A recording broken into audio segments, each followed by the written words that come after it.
Hi, Gerry. Thank you for joining our program today. As right now we are in the middle of this year, and we know the Hang Seng Index has dropped by 20% in the first half. So, as the chairman of Hong Kong Investment Funds Association, can you give us a review of how the fund industry are doing in the first half? Thank you very much for having me here today. Perhaps I'd like to start by saying that it's been up and down markets in the past couple of months. The statistics that we compile from the Investment Funds Association will be for the period up to the 31st of May, so it's a 5-month period. In that period, we still see primarily interest in the equity markets. And in particular, the Asian markets have been very popular. So you get the likes of Asian single country, people investing in Taiwan on the back of potential changes to the president. We get people investing in Asia regional markets, so across Asia. Greater China continued to be popular in the first quarter.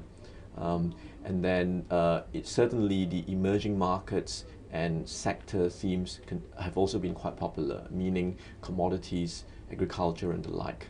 So that's with equity funds. On the bond fund side, there has been a slight increase in interest in the global bond side. I think that's probably come in towards the second quarter of the year when the markets became a bit more volatile. Mm-hmm.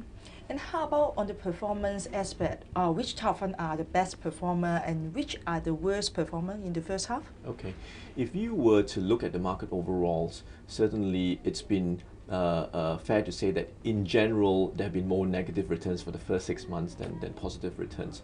But the best performing markets have been sort of the more Latin America related markets. So that's been helped by the fact that the US dollar has been weakening as well. So if you look at some of the MSCI Latin American indices, it's gone up by close to 10% for the year to date. On the flip side, some of the single country markets have done poorly. You and I know very well, like for example, some of the China, Asia markets have fallen 45% or so in the year to date, and Vietnam in particular has fallen about close to 60% for the year to date as well. So it's been a very wide range of performance returns. Mm-hmm. So what do you think will happen in the second half this year? Do you think investors will opt for the more conservative type of fund? I think it's a natural sentiment, natural tendency to look for something conservative when the markets are particularly volatile.